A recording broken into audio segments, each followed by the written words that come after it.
Oke, kita lanjutkan diskusi kita atau cerita kita tentang perjanjian internasional.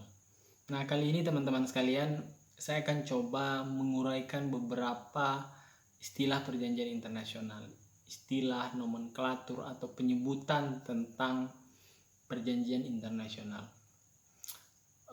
Kalau bicara istilah perjanjian internasional, sesungguhnya tidak ada perbedaan yang jelas antara satu istilah dengan istilah yang lain, atau kadang-kadang penggunaan istilah ini kemudian tidak konsisten.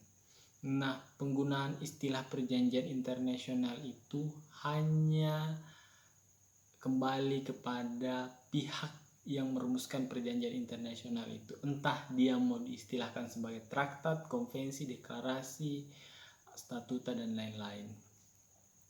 Nah, pada kesempatan kali ini saya akan menguraikan 10 istilah perjanjian internasional yang jamak sering kita dengar.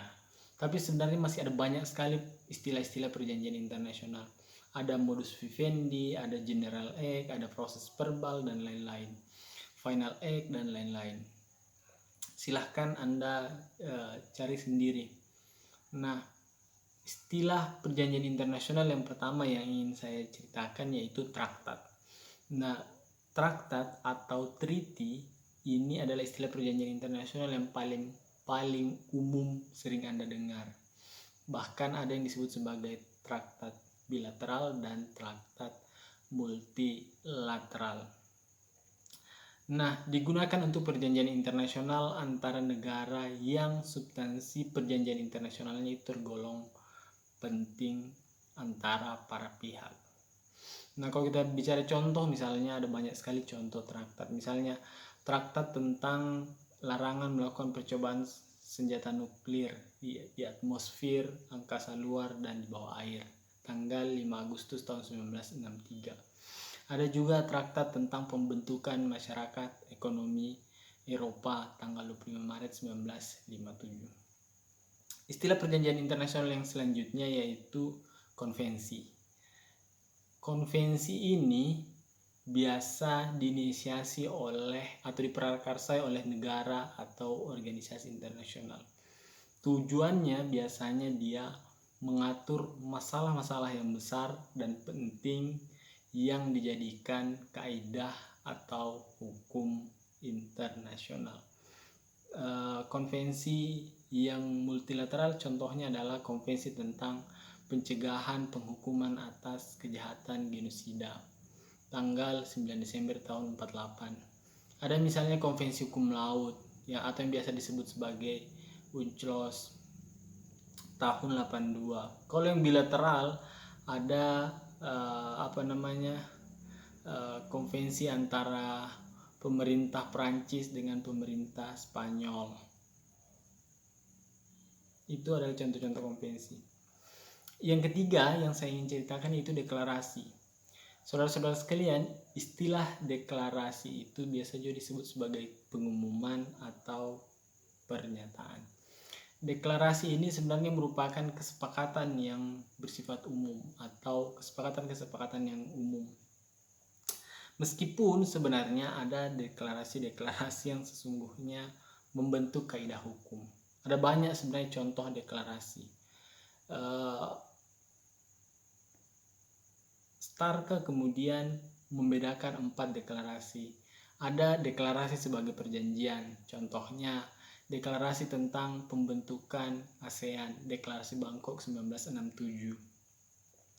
Ada deklarasi sebagai instrumen yang menafsirkan suatu perjanjian. Tentu ini hal yang sangat teknis. Deklarasi tentang International Labour Organization. Ada deklarasi sebagai persetujuan informal yang berhubungan dengan masalah yang tidak begitu penting. Ada juga deklarasi sebagai resolusi yang berisi prinsip yang harus dihormati semua negara. Ini yang saya katakan tadi, dia bisa saja berbentuk kaidah hukum, pun dia juga bisa berbentuk kesepakatan-kesepakatan umum. Dalam hal ini dia sudah berbentuk kaidah-kaidah hukum, prinsip-prinsip yang harus dihormati oleh semua negara. Misalnya deklarasi mengenai larangan penggunaan kekerasan militer, politik atau ekonomi dalam membuat suatu perjanjian. Istilah perjanjian internasional yang selanjutnya yang jamak kita dengar atau lihat yaitu statuta. Statuta itu adalah perjanjian internasional yang menjadi konstitusi organisasi internasional. Jadi biasanya ketika organisasi internasional itu dibentuk, bentuk istilah perjanjian internasional digunakan itu namanya statuta. Contohnya misalnya ada Statuta Roma tentang pembentukan Mahkamah Pidana Internasional atau Statute of International Criminal Court. Ada Statute of Permanent of Court International Justice atau Mahkamah Internasional. Nah, kedua lembaga ini sesungguhnya dia berkedudukan di Den Haag, Belanda. Yang selanjutnya yaitu piagam. Piagam itu biasa juga disebut sebagai charter, adalah istilah perjanjian internasional yang dijadikan konstitusi organisasi internasional. Jadi organisasi internasional ketika dirumuskan biasanya perjanjian internasionalnya itu kalau dia tidak disebut sebagai statuta, dia disebut sebagai piagam. Jadi kan yang namanya organisasi internasional juga itu dia dibentuk berdasarkan kesepakatan internasional. Kesepakatan internasional itu tentu diduangkan dalam perjanjian internasional.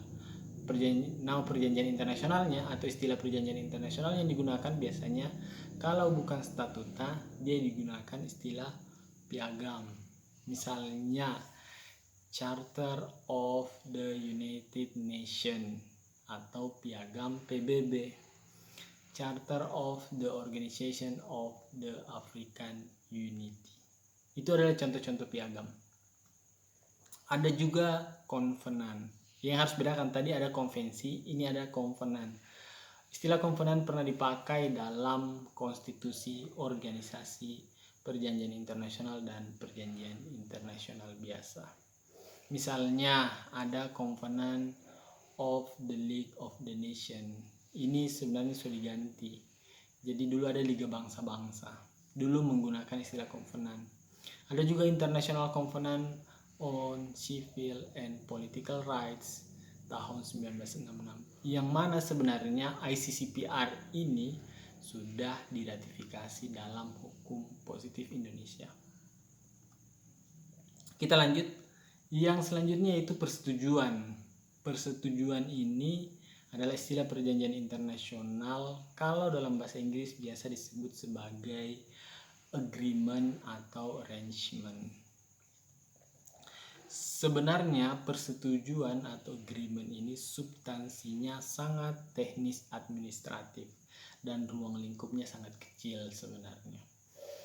Misalnya contoh persetujuan antara pemerintah Republik Indonesia, pemerintah Malaysia, dan pemerintah kerajaan Thailand berkenaan dengan penentuan garis batas landas kontinen di bagian utara Selat Malaka.